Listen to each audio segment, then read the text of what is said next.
Shalom Aleichem. This is a tribute to the neshama of Rabbi Tzvi Tsatskis.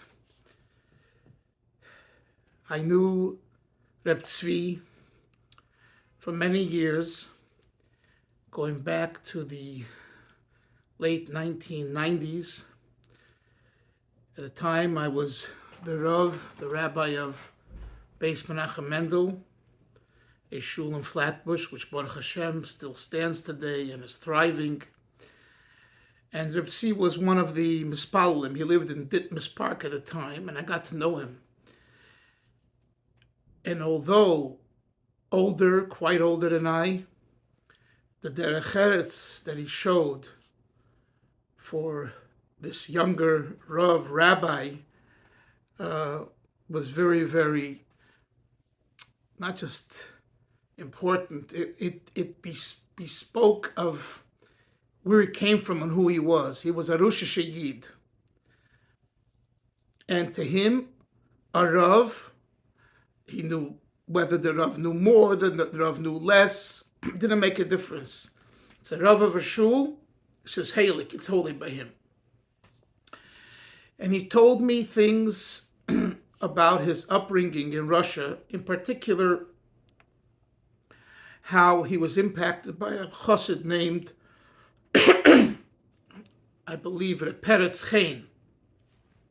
The same Peretz Chaim who came to Crown Heights, I believe, in the 60s. And this Rabbi Chaim, he told me that he was hiding from the KGB, and it was in his house that they made a minyan, and he learned so much from Peretz Chaim how to be a Yid, a Baal Mesiras Nefesh, in the toughest of times under the KGB.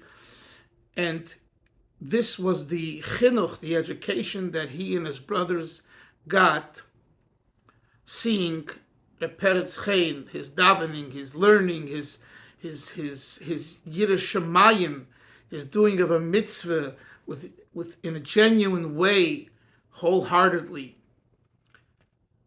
Reb Tzvi told me that he grew up a little more modern. You know, the young people didn't wear beards then because everyone was afraid. And nevertheless, he said that being around Lubavitch Chassidim at the times that they stayed in his house or there was a minyan in his house made a very big impact on him. And he lived with that. In Lubavitch, we know him as Yertizi Lak, the Nigan, that, one is Hashem and one is the Torah and the Ten Commandments and the Mishnayos and the 5 books of Moshe, and that Nigan, which the Rebbe loved so much. And the Rebbe asked him and others to sing it by Fabrenga and by Koshel Bracha, and he always led the singing, and sometimes the Rebbe told him to whistle, and the Rebbe, was Makarev, also his little daughter who would stand next to him at times. That's more known to everybody. I want to tell you a little bit about the behind the scenes from what I picked up from him, how committed he was to Lubavitch. This was a Rosh Yid, The Rosh Yid and the Russian Jews, it was very hard in Russia. I don't have to tell it, you all know. But this came across, this commitment to Lubavitch, to Chabad, to the Rebbe, to the Rabbeim, it came across. I'll tell you something else. When I was researching my book on Rabbi Soloveitchik and the Rebbe, I heard that in 1968, a group of YU students, two YU students, Talmidim of the Rav, went to help to do what we would call mivtzoyim, tefillin, mezuzahs, different things, but under YU's auspices. And they bumped into this older person, and the older person asked them, where are you from? And they said they were from New York, and they're learning at YU. And he knew that the Rosh Hashiva of YU was Rabbi Yasha Ber Soloveitchik, Rabbi Soloveitchik. So he said, please give him regards. So they said, fine, what's your name? They said, just tell him tell him his melamed from Chaslavich.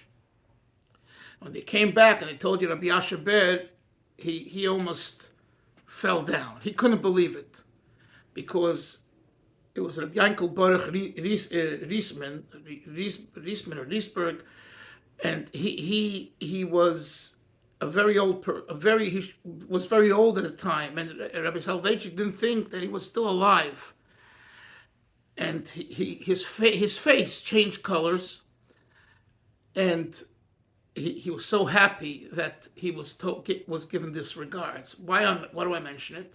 So I wanted to verify this, so I was looking around who was around in the Choral Shul, I think in Moscow at the time. And I was pointed to Reb Tzvi Tsatskis. So I spoke to him, and Reb Tzvi says he didn't know a name, but he remembered some older person that he thought could have been this Reb Yankel Baruch Riesberg, the Melamed of Rabbi Soloveitchik. But then he told me also that he and his friends, they were teenagers and they were already married in '68, they were in their 30s, I think, but they were considered the younger people in the shul, and he said the older ones were called shmeckers. I never heard that term. I said, see, wasn't it shmeckers? Shmeckers are they sniff and smell what's going on, and then they go and inform to the KGB. And he said we always sat in the back of the shul to distance ourselves from the shmeckers. And so I'm just giving you this little story, which is what does it mean? Like the idea that he could still feel and communicate, about this type of experience shows he was there. He lived with this, and this is what Lubavitch Chassidim had to live with. The shmeckers, who are the shmeckers, who are not the shmeckers, avoid them. I also had a chance to visit him years ago in Ditmas Park. This is all before he moved to Cedarhurst, that's where he passed on. And I met his wife, and it was a Chasidishkeit, a Warmkeit that came across. A Farbrengen in Shul, when he came to Shul, and we had a Farbrengen, it was fully there. Whether it was with a L'chaim, whether it was with a Niggin. Another thing I want to share with you is that he called me about some issues with business issues, and he wanted to know what the halach is, and I should find out and give him a psak. And then other issues came up all the last 20, 25 years, that once in a while he'd call me and says, Rabbi Dalfin, tell me what the halach is. Another thing I remember he asked me in the last few years was he has a grandson who's learning in Eretz Yisrael in a Litvish yeshiva, or at least not a Chabad yeshiva, a Chassidish yeshiva. And they told him certain things, and he was learning, I think, Rambam, and Yitzhak, learning Rambam. The Rebbe say the Rambam is it part Talmud Torah, and then he wrote, this grandson wrote a kitzur of what he's learning, and he sent it to Reb Tzvi to his Zayda, and Reb Tzvi wanted to know from me if it's authentic, in other words, if it's correct. Because he didn't want to repeat it if it contradicts anything of Chabad. That was his concern. And what does that tell you? That Lubavitch was in his bones. That's what I want to bring out to the Olam over here. The Olam saw him as a person who sang by Farbrengens, and it was, a little more modern and all that. And Garnish, okay. But I'm telling you that a Chassidische Beindel. You know what a Chassidische Beindel is? He had Hasidic blood running through his bones. And he helped many people. People didn't know about it. And the Rebbe, you could see the love the Rebbe had for him and he for the Rebbe. It exuded from both of them.